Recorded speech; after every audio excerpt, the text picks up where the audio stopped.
Muito bom, Thiago, muito bom. Eu estava anotando aqui, eu estava vendo que naquela parte que eu trabalhei, a gente falou ali sobre o consentimento, né? Que se houvesse que tinha que haver um acordo, né?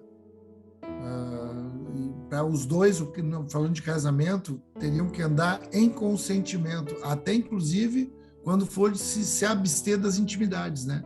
Aquilo tinha que ser com consentimento e por um tempo, né? Para que depois, para que se dedicasse à oração, para que depois retornasse, para não deixar ali Satanás tentá-los, né? E aí tu trabalhou concessão, muito bom, porque consentimento já está ligado direto à concessão, porque concessão, Tiago, está ligado à palavra concepção, porque aquilo que Deus concedeu, aquilo foi gerado, né? Então, quando fala de concessão, fala de concepção, que foi concebido, né? Que aí está falando de dons, está falando de identidade, está falando de propósito, está falando de destino.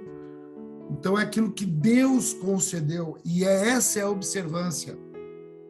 Tu vê, muito interessante isso, porque eu não tinha conversado com o Tiago a respeito disso, não conversei a respeito disso. Tentei procurar, como eu já falei para vocês, eu não consegui. Mas é muito bom a gente ver pelo Espírito assim, né? Deus ir nos orientando, né? Porque é justamente sobre isso que Paulo está falando, essa observância daquilo que cada um recebeu. Por isso que nós vamos trabalhar mais adiante, no capítulo 12, também no capítulo 14 desse livro, a respeito dos dons concedidos por Deus, né? Onde no capítulo 13 é o dom maior, que é o princípio fundamental do amor. Então, essa concessão é esse dom recebido mesmo, né? E é isso, mais do que o fato da imoralidade, daquilo que está acontecendo, né? Daquilo que está evidente, tem algo ali que Paulo está ministrando que é princípios. Princípios que vão ser a orientação para que esse destino ele possa ser cumprido com esses dons concedidos. E aí entra o casamento, e aí a gente vai ver a dificuldade do casamento, por quê? Porque daí são duas pessoas distintas que precisam entrar agora em consentimento, em formação de uma nova identidade, né? E esse é o tremendo, assim, da vida, né? Da bênção de Deus que está na família, a partir do casamento. E a gente vai entrar nisso agora, nesse final, a partir do versículo 25, então, a gente vai ler aqui, tá bom? E a gente vai conversando. Tiago, fica à vontade, daqui a pouco, se tu quiser ir aí conversando, falando também, a gente pode finalizar juntos aqui, né, essa parte aí final do capítulo 7. Versículo 25, então, diz assim: com respeito às virgens, não tenho mandamento do Senhor, porém dou a minha opinião. Olha como ele vai deixando claro, assim, né, a ousadia que ele tem de dar a sua opinião. Como nós precisamos aprender isso também, né, irmãos? Nós trabalhamos muito isso, né? Hoje de manhã, no nosso devocional, quem teve a possibilidade de participar, o Rodrigo trouxe uma palavra falando lá em 2 Timóteo, né?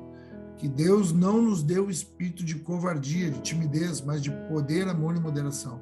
Então, é essa opinião, esse posicionamento que a gente precisa ir ganhando, desenvolvendo, para poder ter a coragem de dar uma opinião, né? Para poder contribuir numa discussão, numa construção de um entendimento na busca da revelação de Deus.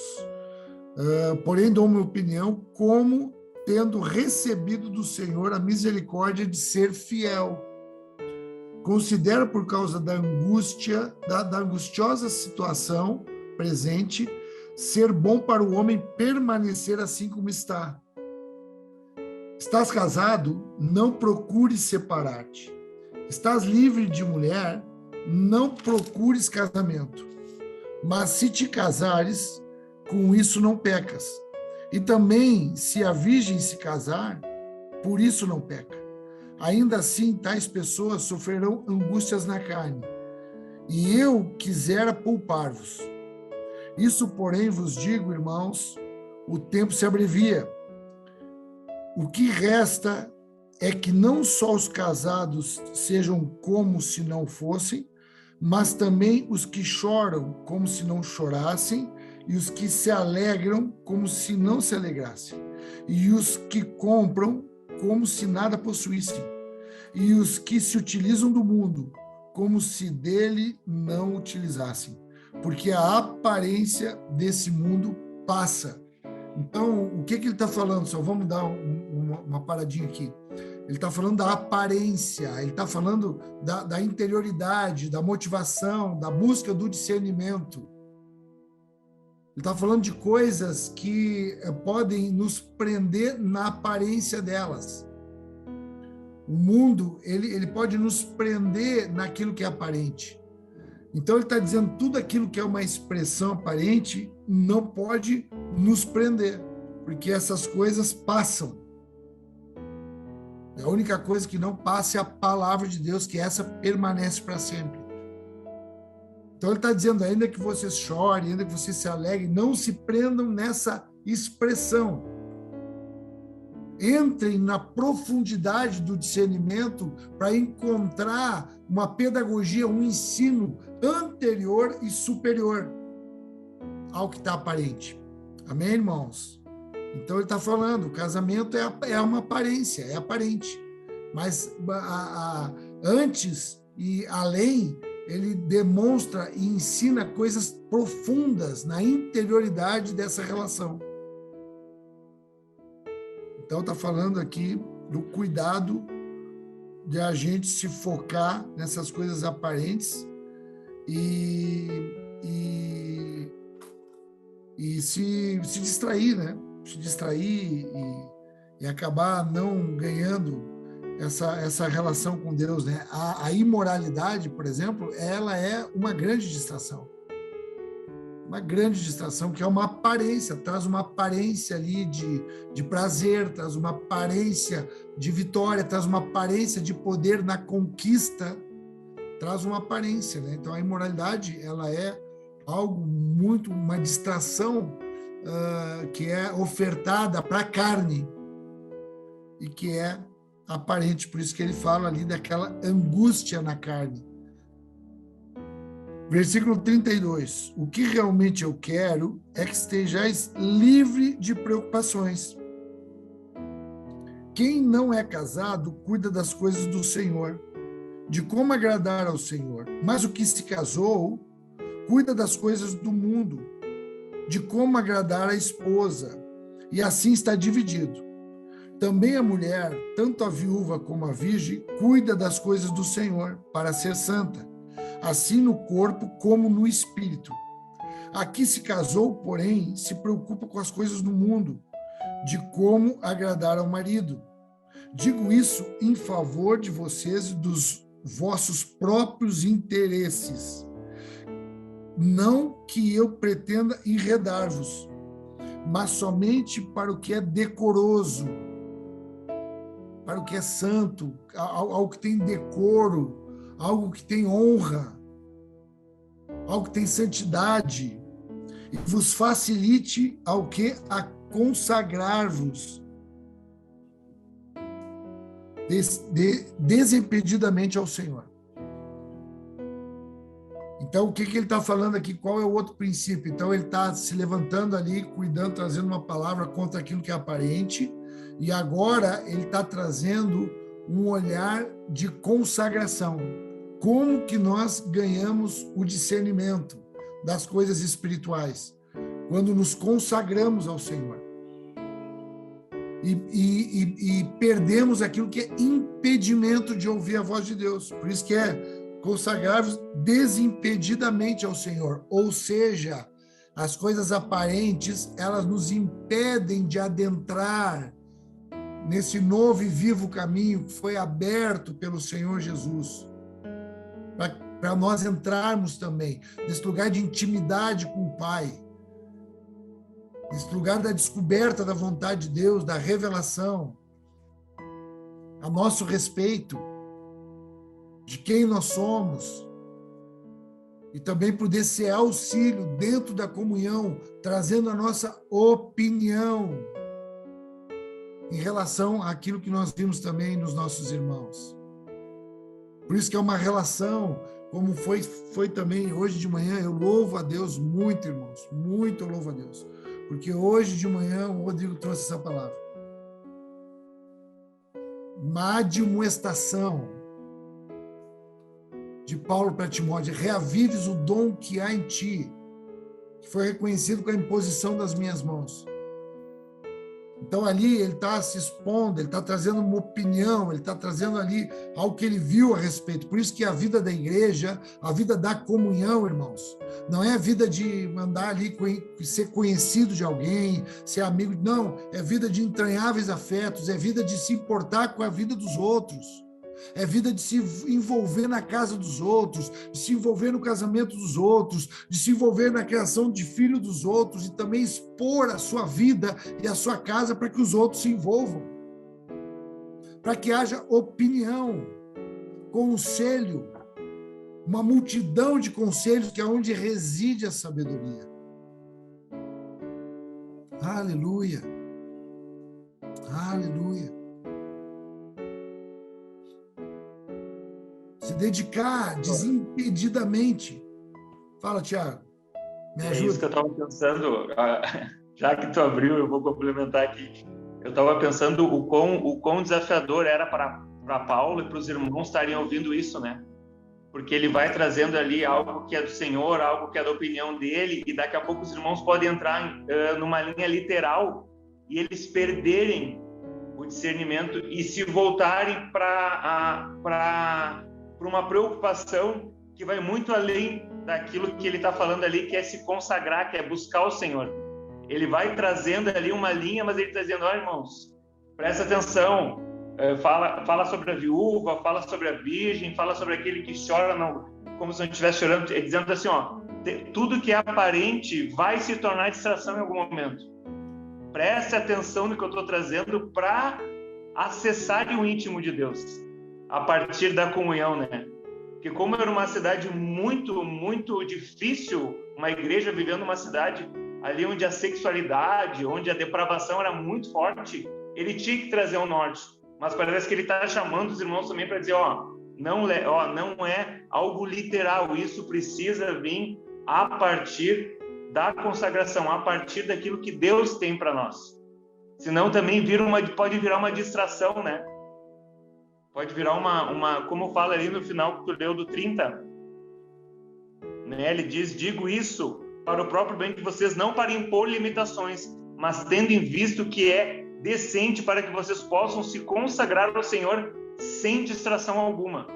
Então ele sempre remete ao Senhor, né? Sempre se volta para o Senhor, para aquilo que é do Senhor, né? Muito bom, Tiago, muito bom. É exatamente isso, essa chamada de atenção, porque aquilo que é aparente, quando nós nos voltamos para isso, a um nível de cuidado exagerado, e não está dizendo aqui, porque por isso que não está falando de casamento, não está falando doutrinariamente de casa, não casa, pode casar, virgem, não. Ele está falando de um ambiente subjetivo e absoluto de comportamento decoroso diante de Deus. Que é a palavra que tu usou aí, Tiago, em vez de decoroso, gostei da palavra que tu usou aí, que está na tua versão, me esqueci agora, tu falou agora. Não. Ali no 35.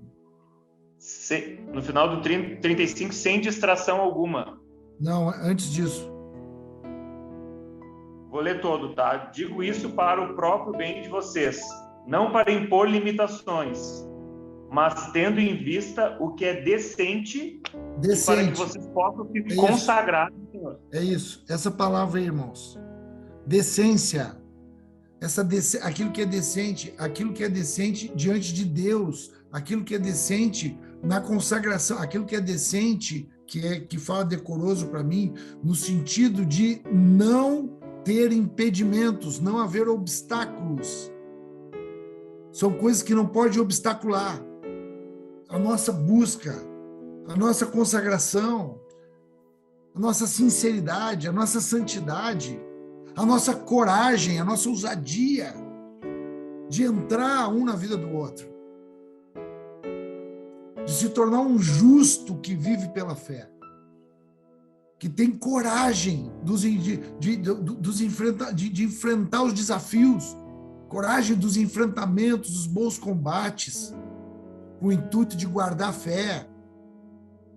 Então, é muito importante a gente entender essa primeira etapa do final, para nós agora já se encaminhar para a parte mesmo do epílogo, mas saber ter essa compreensão que ele está trabalhando, essa questão da consagração. Quando ele fala da virgem, ele está falando de alguém que está consagrado, ele é alguém que está... Quando ele diz quem não está casado não casa, ele diz não casa por ansiedade, casa por direção, casa a partir do momento que tu está consagrado a Deus, andando de forma decente diante de Deus, na comunidade, aos olhos da comunidade, aos olhos dos irmãos. A decência, queridos, é os nossos olhos, aos olhos dessa comunidade, quem está perto. É aqui que vai demonstrar a decência, é aqui que nós vamos nos expor, todos nós. E é aqui que nós vamos ter confiança e convicção, até para nos arrependermos de forma digna e saudável, para sermos curados e transformados. Então, parando aí nesse ambiente, ele passa agora para um outro ambiente final, no versículo 36, quando ele fala ali, ele está orando aqui, ele está dizendo, não pode haver impedimento. Eu não estou falando isso para impedir, eu estou falando isso para impulsionar vocês, para vocês buscarem esse ambiente de consagração, ou seja, se dediquem agora a buscar Deus, a buscar a palavra, as conversas decentes, vigiem os pensamentos de vocês, vigiem a linguagem de vocês, para que seja decente e decoroso. Entretanto, no versículo 36 diz, se alguém julga que trata sem decoro a sua filha, estando já a passar-lhe a flor da idade e as circunstâncias o exigem, faça o que quiser. Não peca que se casem. Todavia, o que está firme em seu coração, não tendo necessidade, mas domínio sobre o seu próprio arbítrio, presta atenção nisso, irmãos.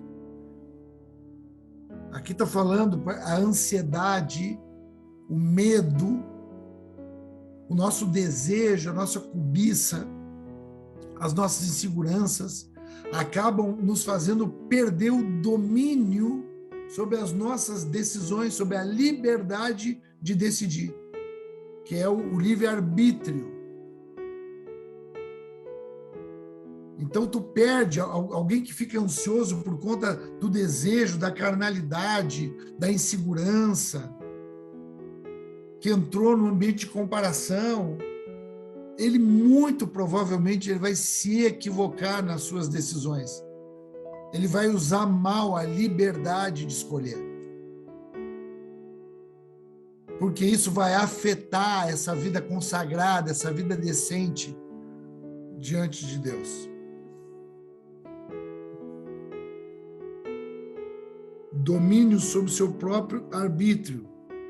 E isso bem firmado no seu ânimo. O seu ânimo, está falando de ânima. É aquele sopro, é aquela coisa interior, é aquela coisa lá dentro. Aquela coisa subjetiva e absoluta.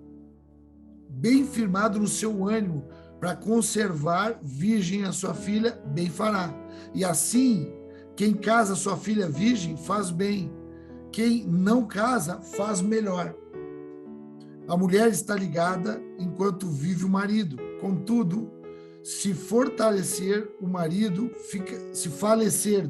o marido fica livre para casar com quem quiser, mas somente no Senhor, dentro de uma direção, dentro daquela descoberta com uma vida consagrada, não preso às coisas aparentes, para que ele possa ouvir e decidir como quem domina a sua escolha, domina esse arbítrio, a decisão.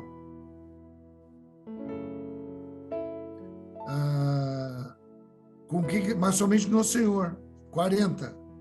E último versículo. Todavia, será mais feliz se permanecer viúva, segundo a minha opinião, e penso que também eu tenho o Espírito de Deus. Amém, queridos? Então, aqui, ele fecha aqui esse capítulo, trazendo essa humildade de dizer que é a opinião dele. Olha, essa é a minha opinião, mas eu creio que eu tenho o Espírito de Deus. Então, ele deixa o quê? Ele deixa aberto para o discernimento dos irmãos. Ele diz, olha, eu estou falando aqui a minha opinião, não estou dando um carteiraço aqui, como a gente fala, né? Não estou dando um carteiraço aqui, não estou trazendo aqui uma doutrina aqui, dizendo que eu sou apóstolo, dizendo, não, é a minha opinião, mas eu creio que eu tenho o Espírito de Deus. Nós precisamos desenvolver essa humildade com confiança. É a minha opinião, mas eu creio também que eu tenho o Espírito de Deus. Então vamos discutir as nossas opiniões aqui com muito cuidado, uma vida consagrada, para a gente poder estar tendo liberdade de opinar aqui de forma responsável, de forma eterna, de forma decente, decorosa. E quando ele fala isso, quando ele fala que da filha ali, ou depois ele fala da viúva, ele está falando que ficar só, quem está sozinho, é menos difícil. Quem está sozinho, quem está buscando sozinho, quem não casa, ele está envolvido agora na vida dele, ele está envolvido sozinho naquele processo. Ele é menos difícil do que quando há essa maravilha do casamento. Porque daí agora são dois, e a vida cristã é uma vida de guerra, é uma vida de luta, é uma vida muito séria. São enfrentamentos terríveis ao longo dessa carreira proposta. São enfrentamentos terríveis, e que tu, estando na tua condição, sozinho, de consagração, se é que tu recebeste essa graça do celibato, isso se torna um pouco mais individual na busca. Agora, casou, mas não separa também, porque isso é de Deus, gera, mas agora tem que trabalhar mais, tem que consagrar mais, não pode estar distraído com as coisas aparentes, tem que ter muito cuidado. Se a viúva se viuvou, procura ficar só, está livre. Tu observou ali que diz que fica livre para casar com quem quiser, numa direção do Senhor. Então, o que está querendo conter aqui também essa palavra de Paulo? Ansiedade. De quem teve toda uma vida acostumado com uma pessoa, junto com uma pessoa, perde aquela pessoa, fica um tempo ali de luto, só que depois, naturalmente, a ansiedade pode fazer com que busque outra pessoa para suprir carências. E isso é um perigo se não for no Senhor. Ele está dizendo, não tenha medo de repente ficar só buscando, porque isso é bom, isso é, ele chega a dizer que isso é melhor ainda.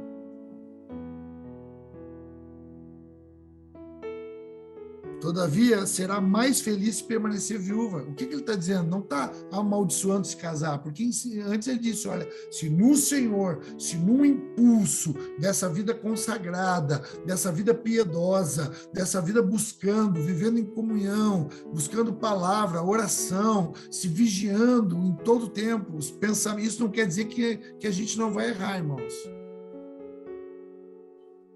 Porque até os equívocos da gente na caminhada, eles são muito valorosos para o aperfeiçoamento do amor, para conhecer o propósito, desenvolver a identidade. Mas ele está falando que alguém sinceramente está conhecendo a vontade de Deus e se envolvendo com a palavra, se envolvendo com a oração, se envolvendo com uma vida de jejum, se envolvendo na comunhão. purificando mesmo seu coração, para poder ter uma opinião, para poder repartir um pão nessa mesa. O pão nessa mesa é opinião, irmãos. Nós precisamos ter opiniões. Com decoro, com decência, mas temos que ter opiniões. Porque é nessa multiplicidade é que a gente vai descobrir a vontade. E é que vai vir cura no corpo. Então, há aqui um apelo de Paulo para essa vida consagrada. Para essa vida decente, para que não tenha impedimento no buscar a Deus, no buscar a face de Deus, no aperfeiçoamento. E ele está entendendo que até essas lutas que estão acontecendo aí são coisas muito sérias, né? Porque é uma imoralidade dentro da igreja. Imagina uma imoralidade dentro da igreja. É coisa muito séria que acontece e que a gente tem que tratar, e que a gente tem que falar, e que a gente tem que cuidar, que a gente tem que acompanhar, e que a gente tem que corrigir, e que a gente tem que, quem sabe, punir, quando é uma rebeldia deliberada. Mas eu gostaria, assim, Tiago, principalmente de deixar claro o meu coração, né, quando diante desse capítulo, que eu já conhecia, mas ele se expandiu no meu coração conforme a gente vai lendo mais, estudando mais, né, isso vai ganhando, né, mais renovo, né, no entendimento. Então, o que eu queria deixar era a questão da consagração plena, ali do versículo 35. Sem nenhum impedimento para buscar a Deus com decência, com decoro, sob os olhares da comunidade, prestando conta. Nós precisamos prestar contas uns para os outros, irmãos. Temos que ter liberdade dessa prestação de contas uns para os outros.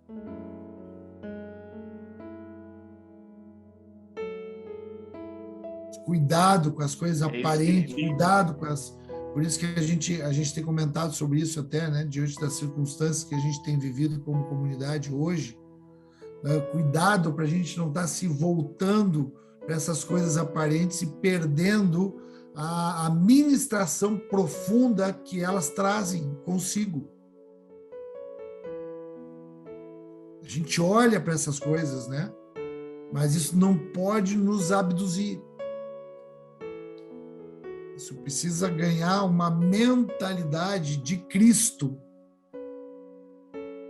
para poder entender os propósitos, os motivos desses ambientes que a gente entra. Por exemplo, esse ambiente que a gente está aí entrando na nossa realidade, né? Acho que a gente pode conversar sobre isso aqui. É uma situação que gera tristeza. Amém, irmãos? Gera tristeza. Amém.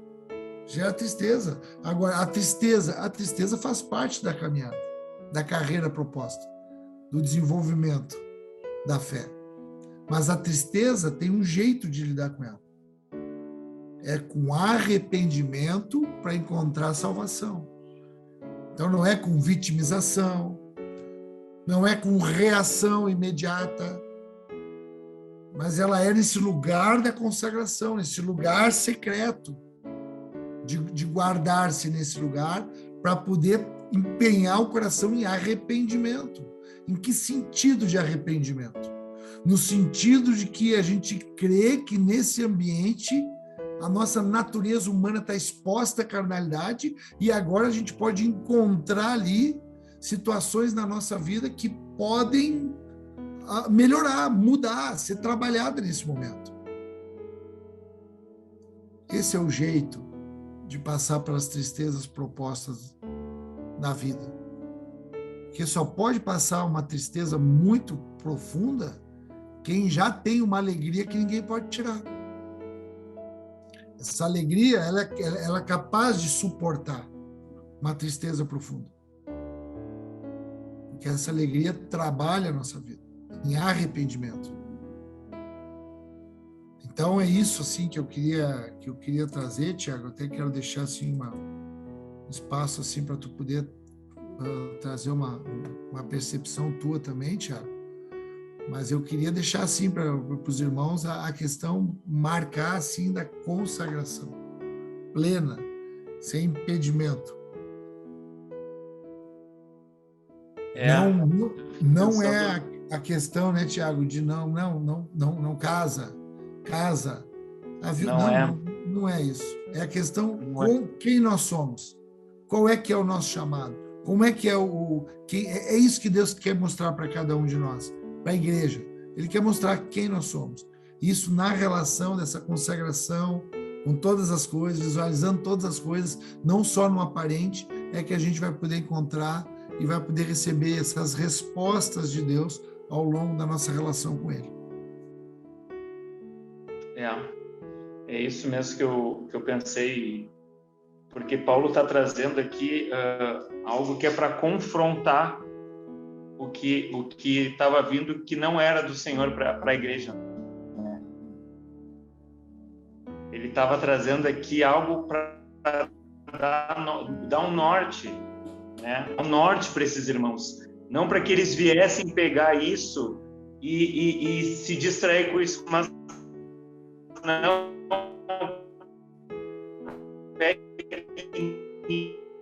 isso e se consagram, peguem isso e traz. A gente não pode esquecer aonde é que essa igreja estava estabelecida, né? Qual era a característica dessa cidade, o quão, né, de toda aquela cultura filosófica, de toda aquela cultura que tinha ali com relação àqueles deuses. Então não é a questão do casamento, mas é sim como a gente consegue lidar com isso no meio da comunhão, no meio do Espírito já derramado, né? Como é que a gente pode extrair o ensino disso? E a gente já tem tido um norte, a gente já tem vivenciado, né, esse cuidado, essas conversas difíceis. Aqui Paulo tinha conversas difíceis com esse irmão, isso aqui era conversas difíceis. Imagina o que os irmãos ficavam pensando depois. Uma hora ele fala, isso aqui é uma opinião minha, isso aqui é o Senhor falando, né? É como se ele estivesse estimulando os irmãos a estarem ouvindo ele, a estarem extraindo o ensino daquilo ali, né? A estarem buscando a relação com o Senhor e depois estarem trazendo, né, para testificar aquilo que Deus está falando com eles. Que era estimulando, né, Tiago, o discernimento. Porque o que nós temos que fazer? Discernimento, exatamente. Qual é que é a nossa responsabilidade uns com os outros? Estimular o discernimento, estimular a relação com Deus. Não é sair trazendo normativas ou determinações. Não, é estimular o discernimento. Por isso são as admoestações, por isso são as exortações, por isso são os estímulos, por isso são essas conversas difíceis que tu citou, Tiago. Porque nós precisamos estimular esse discernimento cada vez mais fino, delicado. Então, nós vamos ganhando sensibilidade para a vida. Exato, sensibilidade para a vida. E é interessante que isso se dá naquilo que é cotidiano, porque aqui estavam tratando fatos cotidianos, né? Situações ali no meio da igreja. E aí tu trouxe algo interessante também, pastor, a questão não é que a gente não vá se entristecer, não é que a gente não vá daqui a pouco, não vai ser despertado em nós ali uma indignação, mas isso não pode permanecer oculto, isso precisa ser exteriorizado, senão daqui a pouco a gente está erguendo um altar, né, para algo que eternizando. Eu me lembrei de uma palavra que uma vez a gente falou, a gente vai estar eternizando aquilo que é momentâneo e que é leve diante de Deus, diante de uma comunidade, né, e não vai estar vivendo a eternidade que já foi estabelecida, não vai estar vivendo, não vai estar tendo a sensibilidade de discernir as obras que de antemão já estão preparadas para nós. Então tem coisas da nossa alma, sentimentos que muitas vezes são eternizados e que deveriam ser tratados como leve e momentâneo quando a gente expõe, quando a gente traz. E aí a gente deixa de viver aquilo e chamado de Deus mesmo, aquilo que Ele concedeu para nós a partir dessa fé e dessa graça, né? Eu acho que a gente pode finalizar aqui, irmãos, ali em 2 Coríntios 4. É uma palavra que a gente está trabalhando também, né? A própria, acho que foi a Ênia, se eu não me engano, foi a Ênia que trouxe para a gente meditar nela nesses dias. 2 Coríntios 4, que fala ali das aflições, né? Dessas batalhas que a gente acaba vivendo. Em algum momento ali no versículo 7 diz, porém, temos esse tesouro, que está falando da revelação, do mistério, está falando desse discernimento, dessa consagração, né? Que esse tesouro está em vaso de barro, para que a excelência do poder seja de Deus e não de nós. Então, viu por que nós somos submetidos muitas vezes a aflições muito fortes? Para que fique claro que nós somos limitados em vaso de barro. Para que a excelência seja sempre do Senhor. Aí ele diz, né, em tudo somos atribulados, porém não angustiados, perplexos, porém não desanimados, perseguidos, porém não desamparados, abatidos, porém não destruídos, levando o nosso corpo morrer de Jesus, para que também na sua vida se manifeste em nosso corpo. E aí depois, ali no versículo 16, em seguida que ele fala da graça, né, que está abundante, crescendo em nós, diz assim, por isso o quê? Por causa dessa graça, por causa dessa excelência derramada em nós, essa transformação, essa natureza perfeita de Cristo, nós não desanimamos, pelo contrário. Mesmo que o nosso homem exterior se corrompa, contudo, o nosso homem interior se renova dia a dia, porque a nossa leve e momentânea tribulação produz para nós eterno peso de glória, acima de toda a comparação, não atentando nós para as coisas que se veem, mas nas que se não veem, porque as que se veem são temporais e as que se não veem são eternas. Então é isso, né? Eu acho que é um capítulo aí que fecha muito para finalizar, para dar para costurar o final desse capítulo 7 de 1 Coríntios. Cuidado, que essas lutas, essas guerras, essas imoralidades estão acontecendo aí, esses conflitos, essas crises estão acontecendo aí, mas isso são coisas que não é para abater, é para aparecer a excelência de Deus num determinado momento. Enquanto isso, suporta, crendo, confiando, como um justo que vive pela fé. Porque se tiver nesse ambiente de consagração, vai estar acessando a graça. E a graça não vai deixar de desanimar. A graça não vai deixar a gente se distrair com aquilo que é aparente. Porque ainda que o nosso corpo exterior, que é aparente, ele fique exposto, ele fique abatido, ele fique destruído, o nosso homem interior, por isso que o que é subjetivo é absoluto, ele vai se renovando dia a dia, ele vai nascendo todo dia, ele vai ressuscitando todo dia. E essas coisas que nos sobrevêm, que na nossa cabeça não vai terminar mais, vai ser para sempre e é pesado demais. O Senhor diz que não é pesado demais, é leve. E não é para sempre, é momentânea. O que é pesado e para sempre é o que vem depois disso e que é incomparável.